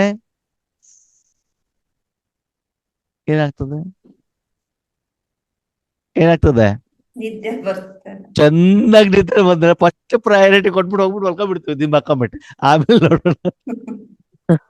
ಹೌದು ತಾನೆ? ಹೌದು ಇಲ್ಲಿ ಗೊತ್ತೇ ಆಗೋದಿಲ್ಲ, ವಿಡಿಯೋ ಆಫ್ ಮಾಡಿದಿರ್ತದ, ನೀವು ಮಲ್ಕೊಂಡಿದಿರೋ ಏನು ಅಂತ ಗೊತ್ತಾಗೋದಿಲ್ಲ. ಅಟ್ಲೀಸ್ಟ್ ಹೌದು. ಅನ್ಮ್ಯೂಟ್ ಮಾಡಿದ್ರೆ ಗೊರಕೆನಾದ್ರೂ ಕೇಳ್ತದೆ. ನಮ್ಮಲ್ಲಿ ಎಗ್ದಲ್ಲಿ ನೀವು ಕೂತ್ಕೊಂಡು ಕೇಳ್ತಾ ಇದ್ದೀರಿ ಅಂತ ಯಾರಿಗ್ ಗೊತ್ತು ಯಾರ್ಯಾರು ಏನೇನ್ ಮಾಡ್ತಿದ್ದಾರೆ ಅಂತ ಹೇಳ್ಬಿಟ್ಟು ಅಲ್ವಾ? ಹಂಗೇ ಮಲ್ಕೊಂಡ್ಬಿಟ್ಟು ಏನ್ ಮಾಡೋಣ ಕೇಳೋಣ ಅಂತ ನೋಡಿದ್ರೆ ಆಮೇಲೆ ಅಲ್ಲಿ ನೋಡಿದ್ರೆ 6:30 ಆಗಿದ್ದಿರ್ತದೆ, ಝೂಮ್ ಗೀಮ್ ಎಲ್ಲ ಆಫ್ ಆಗ್ಬಿಟ್ಟಿರ್ತದೆ. ಹೌದು ಅಂದ್ರೆ ಅದಕ್ಕೆ ನಾವು ಅಷ್ಟೇನ್ ಪ್ರಯಾರಿಟಿ ಕೊಡ್ತಾ ಇರ್ತೀವಿ. ಓಕೆ, ನಾವು ಕ್ಲಾಸ್ ಅನ್ನು ಕೇಳ್ತಾ ಇದ್ದೀವಿ, ಮಧ್ಯದಲ್ಲಿ ಯೂರಿನ್ ಪಾಸ್ ಮಾಡ್ಬೇಕು ಅಂತ ಅನಿಸ್ತು, ಹೋಗಿ ಮಾಡ್ತೀವೋ ಮಾಡಲ್ವೋ? ಮಾಡ್ತೀವಿ ತಾನೆ. ನೀರ್ ಕುಡಿಬೇಕು ಅಂತ ಅನಿಸ್ತು, ಹೋಗ್ಬಿಟ್ಟು ಮಾಡ್ತೀವೋ ಮಾಡಲ್ವೋ? ನೀರ್ ಕುಡಿತೀವೋ ಇಲ್ವೋ? ಮಾಡ್ತೀವಿ ಅಂದಮೇಲೆ ಆದ್ಮೇಲೆ ನಾನು ಉಪಯೋಗ ಮಾಡುವಂತ ಸಾಧನದ ರೂಪವನ್ನ ಪುನಃ ಪುನಃ ಪುನಃ ಏನ್ ಮಾಡ್ತಾನೆ, ಚೆಕ್ ಮಾಡಿಬಿಟ್ಟು 1 ಗಂಟೆಯಲ್ಲಿ ಅದನ್ನು ಸರಿ ಮಾಡುವಂತ ಪ್ರಯತ್ನವನ್ನ ಮಾಡ್ತಿರ್ತೇನೆ. ಯಾಕಂದ್ರೆ ಆ ಸಾಧನಗಳು ಸರಿ ಇಲ್ಲ ಅಂತಂದ್ರೆ, ಆ ಕರ್ಮೇಂದ್ರಿಯಗಳು ಸರಿ ಇಲ್ಲ ಅಂತಂದ್ರೆ ನಾನು ಯಥಾರ್ಥವಾಗಿ ವಿಧಿವತ್ತಾಗಿ ಕರ್ಮ ಮಾಡ್ಲಿಕ್ಕೆ ಸಾಧ್ಯ ಆಗೋದಿಲ್ಲ. ಭಗವಂತನ ಪ್ರಶ್ನೆ, ಹೇಗೆ ಕರ್ಮೇಂದ್ರಿಯಗಳ ಕಡೆ ಗಮನ ಇದೆ ಹಾಗೆ ಮಾಲೀಕನ ಕಡೆಗೂ ಕೂಡ ಗಮನ ಇರಬೇಕೋ ಬೇಡವೋ? ಇರ್ಬೇಕು ಕಾರ್ ಚೆನ್ನಾಗಿದೆ, ಪೆಟ್ರೋಲ್ ಹಾಕೊಂಡಿದ್ದೀರಾ, ಕ್ಲೀನ್ ಮಾಡಿದೀರಾ, ಇನ್ಶೂರೆನ್ಸ್ ಟ್ಯಾಕ್ಸ್ ಎಲ್ಲ ಇದೆ, ಓಕೆ. ಅದು ಕಾರ್ ಡ್ರೈವರ್ ಮಾತ್ರ ಊಟನೇ ಮಾಡಿಲ್ಲ, ಅವ್ನು ಡ್ರೈವಿಂಗ್ ಮಾಡ್ತಿದ್ದಾನೆ, ಏನಾಗ್ತದೆ? ಆಕ್ಸಿಡೆಂಟ್ ಆಗುತ್ತೆ. ತಲೆ ಗಿರ್ ಅಂತ ಸುತ್ತಾ ಇರ್ತದ. ಹೌದು ಕಾರ್ ಸರಿಯಾಗಿ ಹೋಗಲ್ವೋ? ಹೋಗೋದಿಲ್ಲ ಆ ಡ್ರೈವರ್ ಏನ್ ಮಾಡಿದಾನೆ ಅಂತಂದ್ರೆ ಕಾರಿನ ಜೊತೆಗೆ ಅವನು ಕೂಡ ಪೆಟ್ರೋಲ್ ಹಾಕೊಂಡ್ಬಿಟ್ಟಿದ್ದಾನೆ. ಅದು ಫುಲ್ ಟ್ಯಾಂಕ್ ಹಾಕೊಂಡ್ಬಿಟ್ಟಿದ್ದಾನೆ, ಅರ್ಧ ಟ್ಯಾಂಕ್ ಅಲ್ಲ. ಯಾವ್ದು? ಕಾರಿಗೆ ಹೆಂಗೆ ಎಣ್ಣೆ ಹಾಕಿದಾರೋ ಇದಕ್ಕೂ ಕೂಡ ಫುಲ್ ಟ್ಯಾಂಕ್ ಹಾಕಿದಾಗ ಆ ಎಣ್ಣೆ ಏನ್ ಮಾಡ್ತಾ ಇರ್ತದೆ, ಕೆಲಸ ಮಾಡ್ತಾ ಇರ್ತದಲ್ವಾ ಆದ್ಮೇಲೆ. ಹಾಗೇನೆ ನಮ್ಮ ಮನಬುದ್ಧಿಯಲ್ಲೂ ಕೂಡ ನಾವು ಎಣ್ಣೆ ಹಾಕೊಂಡಿದ್ರೆ, ಯಾವ ಎಣ್ಣೆ? ಕೊಬ್ಬರಿ ಎಣ್ಣೆನೋ ಹಳ್ಳೆಣ್ಣೆನೋ? ಮಾಯೆ ಎಣ್ಣೆ, ವಿಕಾರದ ಎಣ್ಣೆ, ದೇಹ ಭಾರದ ಎಣ್ಣೆ, ದೇಹ ಅಭಿಮಾನದ ಎಣ್ಣೆ, ಎಷ್ಟು ಮನ ಬುದ್ಧಿಲಿ ತುಂಬಿಸ್ತಾ ಹೋಗ್ತಿರೋ, ಕಂಠ ಪೂರ್ತಿ ತುಂಬಿಕೊಂಡಿರ್ತಿರೋ, ಸಂಸ್ಕಾರ ಫುಲ್ ಅದೇ ಇರ್ತದೋ, ಅದರ ಎಫೆಕ್ಟ್ ಆತ್ಮದ ಮೇಲೆ ಬೀಳುತ್ತೆ. ಬೀಳ್ತಾ ಇರ್ತದೆ ಅಲ್ವಾ. ನೋಡಿ, ಇಷ್ಟು ಉದಾಹರಣೆಯನ್ನು ಕೊಡ್ಬೇಕಾಗ್ತದೆ ಬಾಬಾ ನಮಗೆ ಅಲ್ವಾ.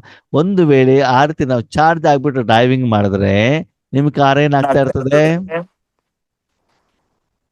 ಏನಾಗ್ತದೆ, ಹೊಗೆ ಬರ್ತಾ ಇರುತ್ತೆ. ಪುನಃ ಪುನಃ ಆಕ್ಸಿಡೆಂಟ್ ಆಗ್ತಾ ಇರ್ತದೆ. ಪುನಃ ಆಕ್ಸಿಡೆಂಟ್ ಆಗ್ತಾ ಇರ್ತದೆ ತಾನೆ ಹೌದು. ಅಲ್ವಾ. ನಮಗೂ ಕೂಡ ಕಷ್ಟಪಟ್ಟು ಯೋಗದಾಗ ಕುತ್ಕೊಂಡು ನಿದ್ರೆ ಬಂದ್ರೆ ಹಿಂಗ್ ಆಗ್ತಾ ಇರ್ತದೆ, ತಲೆ ಎಲ್ಲ ಆಡ್ತಾ ಇರ್ತದೆ. ಯಾಕೆ ಒಂದ್ ಕಡೆ ಅದು ಎಳಿತಾ ಇರ್ತದೆ ಅಲ್ವಾ.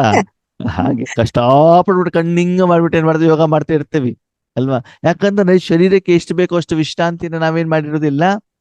ಕೊಟ್ಟಿರಲ್ಲ. ಹಾಗೆ ಈ ಎಲ್ಲ ಕಾರಣದಿಂದ ಬೇರೆ ಹೇಗೆ ನೀವು 1 ಗಂಟೆಯಲ್ಲಿ ಬೇರೆ ಎಲ್ಲ ಸಾಧನಕ್ಕೆ ಸಮಯವನ್ನ ಕೊಡ್ತೀರೋ, ಅದೇ ರೀತಿ ಆತ್ಮಕ್ಕೆ ಮನ ಬುದ್ಧಿಗೂ ಕೂಡ ಏನ್ ಮಾಡ್ಬೇಕಾಗ್ತದೆ, ಏನ್ ಕೊಡ್ಬೇಕು, ಎಕ್ಸರ್ಸೈಸ್ ಅಲ್ವಾ.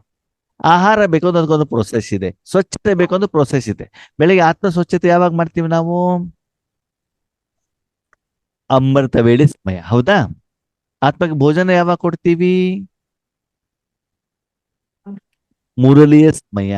ಎಕ್ಸರ್ಸೈಸ್ ಯಾವಾಗ ಬೇಕಾದ್ರೂ ಮಾಡ್ಬೋದಲ್ವಾ. ಎಕ್ಸರ್ಸೈಸ್ ಮಾಡ್ಲಿಕ್ಕೆ ನಿಮ್ಗೆ ನೀರು ಬೇಕಾ, ಬಕೆಟ್ ಬೇಕಾ, ಬಾತ್ರೂಮ್ ಬೇಕಾ, ಏನ್ ಬೇಕು, ಏನು ಬೇಡ. ಊಟ ಕೊಡ್ಲಿಕ್ಕೆ ಮಸಾಲೆ ದೋಸೆ ಏನಾದ್ರು ಬೇಕಾ, ಇಲ್ಲ ತಾನೆ.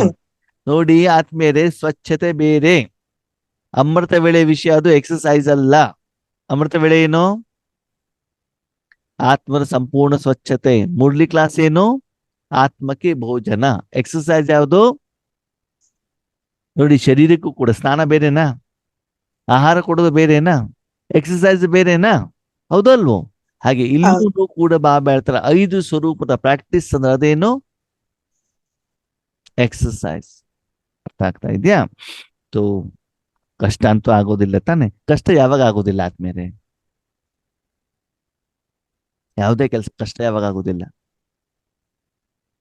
ಖುಷಿಯಿಂದ, ಸಂತೋಷದಿಂದ, ಮನಸ್ಸಿನಿಂದ, ಆಸಕ್ತಿಯಿಂದ ಅದನ್ನು ಮಾಡಬೇಕು ಅಂತ ಮನೋಭಾವದಿಂದ, ಶುಭ ಉದ್ದೇಶದಿಂದ ಪುನಃ ಪುನಃ ಪುನಃ ವಿಧಿವತ್ತಾಗಿ ಜ್ಞಾನಯುಕ್ತವಾಗಿ ಕರ್ಮವನ್ನು ಮಾಡಿದಾಗ ನಿಮ್ಗೆ ಯಾವುದು ಕೂಡ ಕಷ್ಟ ಅಂತ ಅನ್ಸೋದಿಲ್ಲ. ಅಯ್ಯೋ ಮಾಡ್ಬೇಕಲ್ಲ, ಬಾಬಾ ಹೇಳ್ತಿದ್ದಾರೆ, ಯೋಗೇಶನ ಹೇಳ್ತಿದ್ದಾರೆ ಅಂತ ಬಿಟ್ಟು ಮಾಡ್ತಾ ಹೋದ್ರೆ ಯಾವುದೇ ಕೆಲಸ ನಿಮ್ಗೆ ಏನಾಗ್ತದೆ, ಕಷ್ಟ ಆಗ್ತದೆ. ಬಾಬಾ ಹೇಳಿರ್ಲಿ ಯಾರೇ ಇರ್ಲಿ, ಯಾವುದೇ ಕರ್ಮ ಇರ್ಲಿ, ಅದೇನಾಗ್ತದೆ, ಕಷ್ಟವಾಗ್ತದೆ ಅಲ್ವಾ. एक एक रूप के सामने आते ही हर रूप की विशेषता का अनुभव होगा. ಒಂದೊಂದು ರೂಪ ಹೊರಗಡೆ ಬರ್ತಾ ಬರ್ತಾ ಬರ್ತಾ ಹೋದಾಗ ಒಂದೊಂದು ರೂಪದ ವಿಶೇಷತೆ ಹೇಳೋದು ಏನಾಗ್ತದೆ, ಅನುಭವ ಆಗ್ತೈತಿ. ಹಂಗಂದ್ರೆ ಇದ್ರ ಬಗ್ಗೆ ನಾಗರತ್ನಕ್ಕನಿಗೆ ಒಳ್ಳೆ ಅನುಭವ ಇದೆ. ಶರೀರಕ್ಕೆ ಒಳಗಡೆ ಏನಿದೆಯೋ ಅದು ಹೊರಗಡೆ ಕಾಣಿಸುತ್ತಣ. ಕೇಳಿ ಏನು ಅಂತಂದ್ರೆ ಸ್ಥೂಲವಾಗಿ ಫಸ್ಟ್ ನೋಡೋಣ. ಓಕೆ, ಮೊದಲು ಮುಖ. ಓಕೆನಾ, ಯಾಕಂದ್ರೆ ಬ್ಯೂಟಿಷಿಯನ್ ಅಲ್ವಾ, ಅದಕ್ಕೆ ನಾನು ಹೇಳ್ತಾರ. ಓಕೆನಾ, ಫಸ್ಟ್ ಕ್ಲೀನ್ ಮಾಡಿದಾಗ ಒಂದ್ ರೀತಿ ಇರ್ತದ ಮುಖ. ಈಗ ನಿಮ್ಮಲ್ಲಿ ಯಾರೊಬ್ರು ಬ್ಯೂಟಿಷಿಯನ್ ಮಾಡ್ಲಿಕ್ಕೆ ಬಂದಿದ್ದೀರಿ ಅಂತ ತಿಳ್ಕೊಳ್ಳಿ. ಫಸ್ಟಿಗೆ ಏನ್ ಮಾಡ್ತೀರಿ ನೀವು, ಏನ್ ಮಾಡ್ತೀರಿ ನಾಗರತ್ನಕ್ಕ, ಕ್ಲೆನ್ಸಿಂಗ್ ಮಾಡ್ತೀವಿ ಹಂಗಂದ್ರೆ ಅಂದ್ರೆ ಒಂದು ಸ್ವಚ್ಛ ಮಾಡೋದು. ಕ್ಲೀನಿಂಗ್ ಫಸ್ಟ್ ಮಾಡೋದಂದ್ರೆ ಕ್ಲೀನಿಂಗ್ ತಾನೆ. ಅದೇ ಯಾವ್ದೋ ಒಂದು ಪೇಪರ್ ಇಂದ ನನಗೆ ಗೊತ್ತಿಲ್ಲ, ನನಗೆ ಅನುಭವ ಇಲ್ಲ. ಓಕೆ, ಮೊದ್ಲೇನ್ ಮಾಡುದು, ಕ್ಲೀನ್ ಮಾಡುದು. ಆವಾಗ ಒಂದ್ ರೀತಿ ಅವ್ರದ್ದು ಮುಖ ಕಾಣುತ್ತೆ ತಾನೆ. ಅದಾದ್ಮೇಲೆ ಅದಕ್ಕೆ ಏನ್ ಮಾಡ್ತೀರಾ, ಏನೋ ಒಂದು ಕ್ರೀಮ್ ಹಚ್ತೀರಾ, ಅವಾಗ ಒಂದ್ ರೀತಿ. ಓಕೆ, ಅದಾದ್ಮೇಲೆ ಪೌಡರ್ ಹಾಕ್ತೀರಾ, ಆವಾಗ ಒಂದ್ ರೀತಿ. ಓಕೆ, ಅದಾದ್ಮೇಲೆ ಏನ್ ಮಾಡಿದ್ರಿ, ನೀವು ಹೇರ್ ಡೈ ಹಚ್ಚಿದ್ದೀರಿ ಅಂತ ಅಲ್ವಾ, ಅವಾಗ ಒಂದ್ ರೀತಿ ಶೃಂಗಾರ ಬರ್ತದಲ್ವಾ.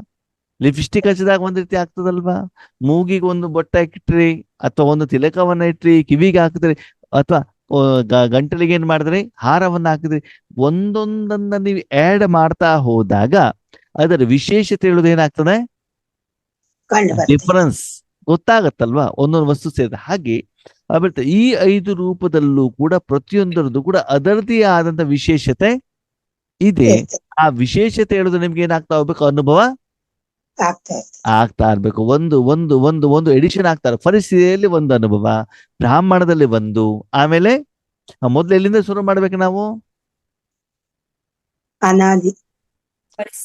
ಫಸ್ಟ್ ಅನಿದಿಂದ ಶುರು ಮಾಡ್ಬೇಕು, ಫರಿಸ್ತಾದಿಂದ ಶುರು ಮಾಡ್ಬೇಕು. ಪರಿಸ್ಥಿತಿ.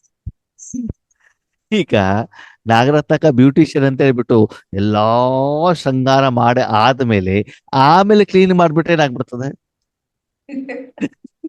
ಎಲ್ಲ ಹೋಯ್ತು. ಎಲ್ಲ ಹೋಗ್ತದೆ. ಹೋಗಿದ್ದಲ್ಲ, ಆ ಲಿಪ್ಸ್ಟಿಕ್ ಎಲ್ಲ ಇಲ್ಲಿ ತಾಗಿದ್ದಿರ್ತದೆ ಅಲ್ವಾ?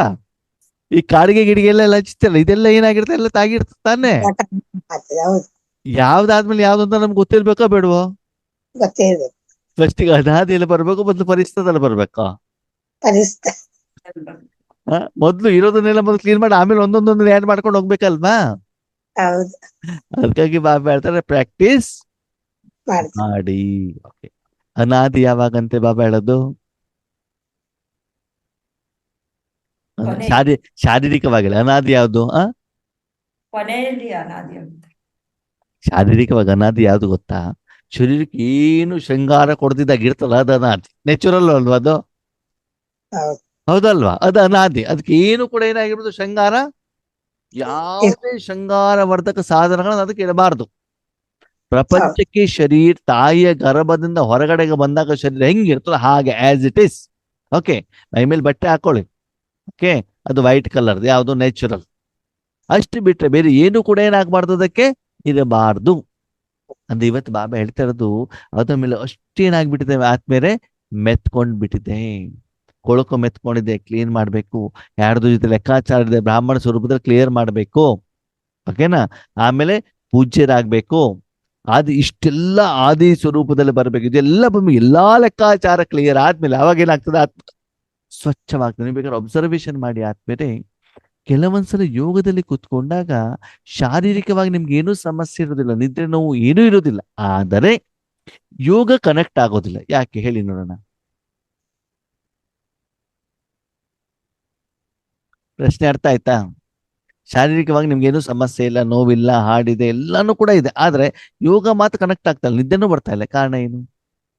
ಬಹಳ ಸಮಯ ಆತ್ಮಿಕ ಸ್ಮೃತಿಯಲ್ಲಿ ಇಲ್ಲದೆ ಇರ್ಬೇಕಾರೆ.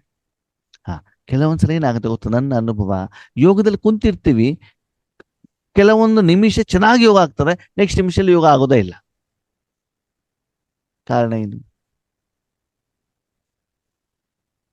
ಮನಸ್ಸು ಅಲ್ಲಿ ಇಲ್ಲಿ ಅಲ್ದಾಡಕ್ಕೂ. ಕಾರಣ ಏನು ಅಂತಂದ್ರೆ, ನೀವು ದೇವತಾ ಸ್ವರೂಪದಲ್ಲಿ, ಪೂಜ್ಯ ಸ್ವರೂಪದಲ್ಲಿ ಆ ದಿನ ಯಾರ್ಯಾರಿಗೆ ಏನು ಈಶ್ವರ ಶಕ್ತಿಯನ್ನ ಪೇಮೆಂಟ್ ಮಾಡಿರ್ಬೇಕೋ ಅದು ಮಾಡಿರೋದಿಲ್ಲ. ಸೂಕ್ಷ್ಮವಾಗಿ, ಸ್ಥೂಲ ಅಲ್ಲ, ಸೂಕ್ಷ್ಮವಾಗಿ ನೀವು ಮಾಡಿರೋದಿಲ್ಲ. ಆ ಕಾರಣದಿಂದ ಯೋಗದಲ್ಲಿ ಕೂತ್ಕೊಂಡಾಗ ನೀವೆಷ್ಟು ಬಾಬಾ ಬಾಬಾ ಬಿಂದು ಬಿಂದು ಪ್ರಕಾಶ ಬಣ್ಣ ಕಿರಣ ಅಂತಂದ್ರೆ ನಿಮ್ಗೆ ಅನುಭವ ಆಗೋದಿಲ್ಲ. ಎಲ್ಲಿ ನೀವು ಪೇಮೆಂಟ್ ಮಾಡಿರೋದಿಲ್ವೋ ಆ ಆತ್ಮಗಳಿಂದ, ಪಂಚತತ್ವಗಳಿಂದ ನಿರಾಕಾರ ರೂಪದಲ್ಲಿ ಏನು ಬರ್ತಾ ಇರ್ತದೆ? ಸಂಕಲ್ಪಗಳು ನಿಮ್ಮ ಕಡೆಗೆ ಬಂದಾಗ ಅವಾಗ ಯೋಗದ ಅನುಭವ ನಿಮಗೆ ಆಗೋದಿಲ್ಲ. ಅವಾಗ ಏನ್ ಮಾಡ್ಬೇಕು? ಮಾಡಿ ಕೊಟ್ಬಿಡ್ಬೇಕು. ಆವಾಗ ದೇವತಾ ಸ್ವರೂಪದಲ್ಲಿ ಕೂತ್ಕೊಂಡು ಅವರಿಗೆಲ್ಲ ಪೇಮೆಂಟ್ ಮಾಡಿ ಆಮೇಲೆ ನೀವು ಅನಾದಿ ಸ್ವರೂಪದಲ್ಲಿ ಹೋದಾಗ ನಿಮ್ಗೆ ಏನಾಗ್ತದೆ? ಅನುಭವ ಆಗತ್ತೆ. ಅರ್ಥ ಆಯ್ತದ ಏನು ಅಂತ? ಆವಾಗ ನಾನು ಬಾಬನ ಜೊತೆ ಕೂತ್ಕೊಂಡಿದ್ದೇನೆ, ಶಕ್ತಿ ಯಾರಿಗಿದೆ ಅವರಿಗೆ ಹೋಗ್ಬೇಕು. ಇವನು ಯೋಗದಲ್ಲಿ ಕೂತ್ಕೊಂಡಿದ್ದೀರಾ, ಮನೇಲಿ ಯಾರೋ ಬಂದ್ಬಿಟ್ಟು, ನಿಮ್ಮ ಮಗಳು ಬಂದ್ಬಿಟ್ಟು ನಂಗೆ ತಿಂಡಿ ಕೊಡು ಅಂತ ಕೇಳ್ತೀರಾ, ಮಗ ಬಂದ್ಬಿಟ್ಟು ಕೇಳ್ತಾರೆ, ಇನ್ನೊಬ್ರು ಯಾರೋ ಬರ್ತಾರೆ, ನಾಯಿಗೆ ಊಟ ತಿಂಡಿ ಕೊಡೋದು ಬಾ ಬಾ ಬಾ ಬಾ ಬಾ ಹೇಳ್ತಾ ಇರ್ತದೆ, ಅವಾಗ ಯೋಗ ಮಾಡ್ಲಿಕ್ಕೆ ಆಗತ್ತ ನಿಮ್ಗೆ? ಆಗಲ್ಲ.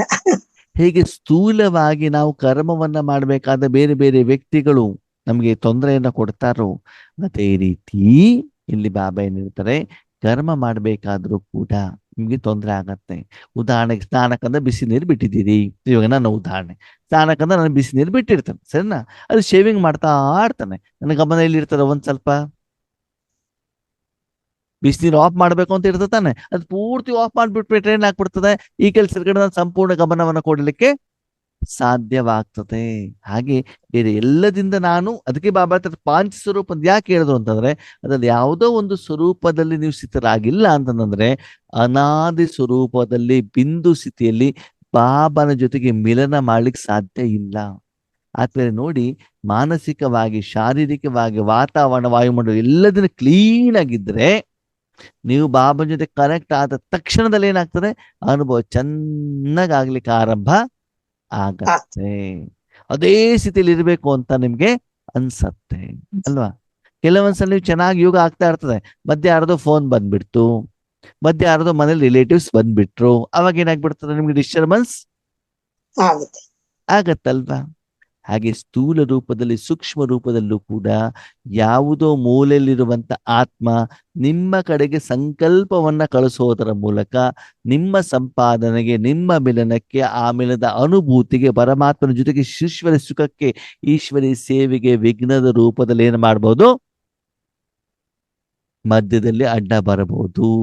ಅದಕ್ಕಾಗಿ ಎಲ್ಲ ಕಾರ್ಯವನ್ನು ನಾನು ಮಾಡಿಬಿಟ್ಟು ಆಮೇಲೆ ಸೇವೆಯಲ್ಲಿ ಕೂತ್ಕೊಂಡಾಗ, ಸಾಧನೆ ಕೂತ್ಕೊಂಡಾಗ ನಮ್ಗೆ ಯಾರೂ ಡಿಸ್ಟರ್ಬ್ ಮಾಡುವಂತ ಸಾಧ್ಯತೆಗಳು ತುಂಬಾ ಕಡಿಮೆ ಇರ್ತವೆ. ಅದಕ್ಕಾಗಿ ಬಾಬಾ ಅಮೃತ ವೇಳೆ ಅಂತ ಹೇಳೋದು ಯಾಕೆ ಹೇಳಿ? ಅವಾಗ ಯಾರ್ದೇ ತೊಂದರೆ ಇರಲ್ಲ. ಆವಾಗೆಲ್ಲ ಆತ್ಮಗಳು ನಿದ್ರೆ ಮಾಡ್ತಾ ಇರ್ತಾರೆ ಹೌದು. ಅಲ್ವಾ? ಅದಕ್ಕಾಗಿ ಅಣ್ಣೋರೆ ನಮಗೂ ಕೂಡ ನಿದ್ದೆನೂ ಏನ್ ಮಾಡ್ಬಿಡ್ತದೆ, ಬಂದು ಬಿಡುತ್ತದೆ. ಯಾಕಂದ್ರೆ ಅದರ ಎಫೆಕ್ಟ್ ನಮ್ಗೇನಾಗ್ತದೆ, ನಮಗೂ ಬೀಳ್ತದೆ. ಎದ್ದು ಬಿಡುತ್ತೆ. ಅದಕ್ಕಾಗಿ ಅಮೃತ ವೇಳೆಯಲ್ಲಿ ಅಮೃತ ಕುಡಿಯೋದ್ರ ಜೊತೆಗೆ ದಿನವಿಡೀ ಮಧ್ಯದಲ್ಲಿ ಏನ್ ಮಾಡ್ಬೇಕು? ಎಕ್ಸರ್ಸೈಸ್ ಅನ್ನ ಮಾಡ್ಬಿಟ್ಟು ಕರ್ಮದ ನಡುವೆನೂ ಕೂಡ ಪ್ರತಿಯೊಂದು ಗಂಟೆಯಲ್ಲಿ ಕೆಲವೊಂದು ಸೆಕೆಂಡ್, ಕೆಲವೊಂದು ನಿಮಿಷ ಏನ್ ಮಾಡ್ಬೇಕಾಗ್ತದೆ? ಪಾಂಚ ಸ್ವರೂಪದ ಪ್ರಾಕ್ಟೀಸ್ ಮಾಡ್ಬೇಕು. ವಿಶೇಷವಾಗಿ ಬಾಬಾ ಹೇಳ್ತಾರೆ ಆ ಪಾಂಚ ಸ್ವರೂಪದ ಅನುಭವ ಮಾಡ್ಬೇಕಂತ. ಏನ್ ಮಾಡ್ಬೇಕಂತೆ? ಪಂಚಸ್ವರೂಪದ ಅನುಭವ ಮಾಡ್ಬೇಕು. ಲಾಸ್ಟ್ ಕ್ವಶನ್, ಅನುಭವ ಅಂತಂದ್ರೆ ಏನು?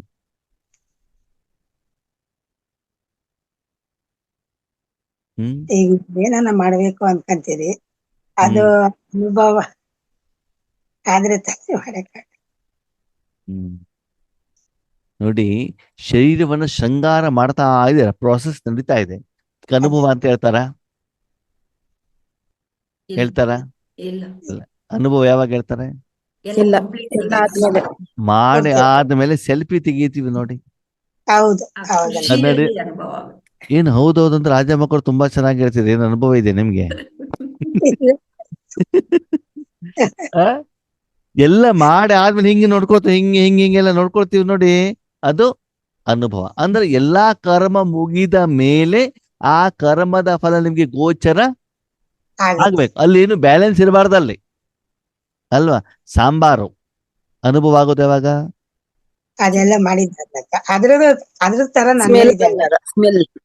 ಒಗ್ಗರಣೆನು ಕೂಡ ಆಗ್ಬೇಕಲ್ಲ, ಅಲ್ಲಿ ಏನು ಬ್ಯಾಲೆನ್ಸ್ ಇರಬಾರ್ದಲ್ಲಿ. ಹೌದು, ಏನು ಇರಬಾರ್ದು.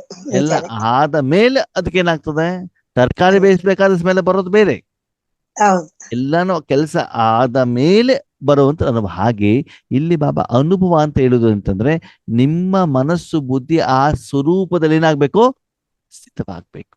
ಇವಾಗ ನೋಡಿ, ನಿಮ್ಮ ಶರೀರನು ಕೂಡ ನೋಡಿ, ನಾವು ಬೆಳಿಗ್ಗೆ ಎದ್ದ ಮೇಲೆ ಏನಾಗ್ತದೆ? ಶರೀರದ ಸ್ವಚ್ಛತೆ ಬಗ್ಗೆ ನಮ್ಗೆ ಅನುಭವ ಆಗೋದೇ ಅವಾಗ. ಹೇಳಿ ನೋಡೋಣ.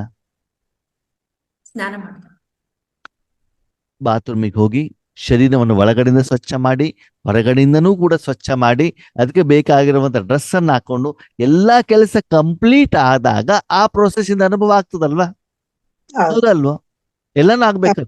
ಎಲ್ಲಾನು ಎಂತದಂತಂದ್ರೆ ಎಲ್ಲಿಯವರೆಗೆ ಆ ಹೆಣ್ಣು ಮಕ್ಕಳು ಅಲ್ಲಿ ತಿಲಕನು ಕೂಡ ಇಟ್ಕೊಂಡಿರ್ಬೇಕು, ಅದನ್ನು ಕೂಡ ಕಂಪ್ಲೀಟ್ ಆಗ್ಬೇಕು. ಅದು ಇಟ್ಕೊಂಡಿಲ್ಲ ಅಂತಂದ್ರೆ ಅಲ್ಲಿ ಅದಕ್ಕೆ ಸಂಪೂರ್ಣವಾಗಿ ಅನುಭವ ಅಂತ ಇಲ್ಲ. ಅಂದ್ರೆ ಆ ಪ್ರೊಸೆಸ್, ಆ ಕರ್ಮ ಏನಾಗಿರ್ಬೇಕು? ಕಂಪ್ಲೀಟ್ ಆಗಿರ್ಬೇಕು. ಹಾಗೆ ಸ್ವರೂಪದಲ್ಲೂ ಕೂಡ ಆತ್ಮೀಯರೇ, ಆ ವಿಧಿಯನ್ನ ನಿಮ್ದನ್ನಾಗಿ ಮಾಡ್ಕೊಂಡಾಗ, ಅದು ಕರೆಕ್ಟ್ ಆಗಿ ಆದಾಗ ಮಾತ್ರ ಆ ಸ್ವರೂಪದ ಅನುಭವ ನಿಮಗೆ ಆಗ್ತದೆ. ಅದ್ರಲ್ಲಿ ಎಲ್ಲಾದ್ರೂ ಒಂದು ಸ್ಟಾಪ್ ಆಗಿದ್ರೆ ಸಂಪೂರ್ಣ ಅನುಭವ ಆಗ್ಲಿಕ್ಕೆ ಸಾಧ್ಯ ಇಲ್ಲ. ಯಾವ್ದೋ ಒಂದು ಬ್ಯಾಲೆನ್ಸ್ ಉಳಿದು ಬಿಟ್ಟಿದೆ ಅಂತ ತಿಳ್ಕೊಳ್ಳಿ, ಅವಾಗ ಏನಾಗ್ತದೆ? ಸಂಪೂರ್ಣ ಅನುಭವ ಆಗ್ಲಿಕ್ಕೆ ಸಾಧ್ಯ ಇಲ್ಲ ಅಲ್ವಾ? ಲಾಸ್ಟ್ ಈಗ ನಾಗರತ್ನಕ್ಕವ್ರು ಏನ್ ಮಾಡಿದಾರೆ ಅಂತಂದ್ರೆ, ಒಂದು ಮದುವೆ ಹೆಣ್ಣು ಬಂದಿದ್ದಾರೆ. ಯಾರು ಬಂದಿದ್ದಾರೆ? ಮದುವೆ ಯಾಕೆ ಬಂದಿದ್ದಾರೆ ನಾಗರತ್ನಕ್ಕ? ಬಂದಿದ್ದಾರೆ. ಇವ್ರು ಎಲ್ಲ ಮಾಡ್ಬಿಟ್ಟು ಏನ್ ಹೇಳಿದಾರೆ ಅಂತಂದ್ರೆ, ನೋಡಿ ನಾನು ಹೂವನ್ನ, ಈ ಜಡೆ ಇರ್ತದಲ್ಲ ಅವ್ರದ್ದು, ಆ ಜಡೆಗೆ ಏನ್ ಮಾಡಿರ್ತಾರೆ ಅಂದ್ರೆ ಒಂದು ಹೂವು ಹಾಕಿರ್ತಾರ ಅಲ್ವಾ? ಇದು ಒಂದು ನಾನು ಹಾಕಿ ಕೊಡೋದಿಲ್ಲ ನಿಮ್ಗೆ, ಯಾಕಂದ್ರೆ ನೀವು ಇದಲ್ಲಿ ಯಾವ್ದಲ್ಲಿ ಕಾರಲ್ಲಿ ಹೋಗುವಂತ ಕಾರಣದಿಂದ ಹೊರಗೆ ಹೋದಕ್ಕೆ ಅದು ಹಾಳಾಗ್ತದೆ. ಇದು ಒಂದನ್ನು ನೀವು ಮನೆಗೆ ಹೋಗ್ಬಿಟ್ಟು ಏನ್ ಮಾಡ್ಕೊಳ್ಳಿ, ಹಾಕೊಳ್ಳಿ ಅಂತ ಹೇಳ್ಬಿಟ್ಟು ಕಳ್ಸಿರ್ತಾರ. ಆ ಒಂದು ಶೃಂಗಾರ ಮಾಡ್ಕೊಳ್ಳುವಂತ ಯುವತಿಗೆ ಅದೇ ಯೋಚನೆ ಇರ್ತದೆ. ಏನಂತ? ಇದೊಂದು ಮಾಡ್ಕೊಳ್ಬೇಕು, ಇದೊಂದು ಮಾಡ್ಕೊಳ್ಬೇಕು, ಇದೊಂದು ಇದೇ ಏನಿರ್ತದೆ ಅದೇ ಚಿಂತೆ. ಎಲ್ಲಿವರೆಗೆ ಎಷ್ಟು ಹಿಂಗ್ ಮಾಡ್ಕೊಂಡು ಕೂಡ ಅದೊಂದು ಮಾಡ್ಕೊಂಡಿಲ್ವಲ್ಲ ಅಂತ ಇರ್ತದೆ. ಅಲ್ಲಿ ಹೋಗ್ಬಿಟ್ಟು ಕಲ್ಯಾಣ ಮಂಟಪಕ್ಕೆ ಹೋಗ್ಬಿಟ್ಟು ತಾನಾಗ್ಲೇ ಬೇರೆ ಮಾಡಿಸ್ಕೊಳ ಆಮೇಲೆ ಇವಾಗ ಏನಾಯ್ತು, ಕಂಪ್ಲೀಟ್ ಆಯ್ತು. ಅಷ್ಟು ಕಂಪ್ಲೀಟ್ ಆದಾಗ್ಲೇನೆ ಫೋಟೋಗ್ರಾಫರ್ ಏನ್ ಮಾಡ್ತಾನೆ ಫೋಟೋ ಅಲ್ವಾ, ಅವಾಗ ಫೋಟೋ ಚೆನ್ನಾಗ್ ಬರ್ತದೆ. ಅದಕ್ಕೆ ಇಲ್ಲೂ ಕೂಡ ಬಾಬಾ ಹೇಳ್ತಾರೆ, ಗೊತ್ತಿರ್ಲಿ ಆದ್ಮೇಲೆ ಈ 4 ಸ್ವರೂಪ ಕಂಪ್ಲೀಟ್ ಆದಾಗ್ಲೇನೆ 5ನೇ ಸ್ವರೂಪ ಬರ್ತದೆ. ನಮ್ಮ ಉದ್ದೇಶ 5ನೇ ಸ್ವರೂಪದಲ್ಲಿ ಇರ್ಬೇಕು. ಆದ್ರೆ ಅವಾಗ ಆಗೋದೇ ಯಾವಾಗ, ಹಂತಗಳ ದಾಟ್ಕೊಂಡು ಈ 4 ಸ್ವರೂಪ ಆದಾಗಲ್ವಾ. ಶರೀರಕ್ಕೆ ಎಲ್ಲಾ ಮಾಡ್ಬಿಟ್ಟು ಊಟ ತಿಂಡಿ ಕೊಡದೇನೆ ನೀವು ಕೆಲಸ ಮಾಡ್ಲಿಕ್ಕೆ ಆವಾಗ್ಲೂ ಶರೀರ ನಿಮ್ಗೆ ಸಪೋರ್ಟ್ ಕೊಡೋದಿಲ್ಲ. ನಾವು ಬೇರೆ ಕರ್ಮವನ್ನ ಮಾಡುವ ಮೊದಲು ಆ ಹಿಂದಿನ ಸಾಧನವನ್ನ ಏನ್ ಮಾಡ್ಬೇಕು ಅಲ್ವಾ. ಶರೀರ ಸರಿ ಇರಬೇಕು, ಬಟ್ಟೆ ಸರಿ ಇರಬೇಕು, ಪಾತ್ರೆಗಳು ಸರಿ ಇರಬೇಕು ಅಲ್ವಾ, ಅಡಿಗೆ ಮಾಡ್ಬೇಕು ಅಂತಂದ್ರೆ. ಹಾಗೆ ಆತ್ಮೀರೆ ಆತ್ಮನೂ ಸರಿ ಇರೋದು ಬೇಡವಾ, ಮನಬುದ್ಧಿ ಸಂಸ್ಕಾರನೂ ಕೂಡ ಸರಿ ಇರೋದು ಬೇಡವಾ. ಮಧ್ಯದಲ್ಲಿ ಅದನ್ನು ಉಪಯೋಗ ಮಾಡ್ತಾ ಹೋದಾಗ ಅದು ಹಾಳಾಗಲ್ವೋ, ಹಾಳಾಗುತ್ತೆ, ಗಲೀಜಾಗತ್ತೆ ತಾನೆ. ಅದನ್ನೇನ್ ಮಾಡ್ಬೇಕು, ಸರಿ ಮಾಡುವಂತ ಸ್ವರೂಪನೇ ಪಾಂಚ ಸ್ವರೂಪ. ಆವಾಗ ಏನಾಗತ್ತೆ, ನಿಮ್ಗೆ ಅನುಭವ ಹೇಳುವಂಥದ್ದು ಆಗತ್ತೆ. ಓಕೆ, ಶಾಂತಿ. ಶಾಂತಿ.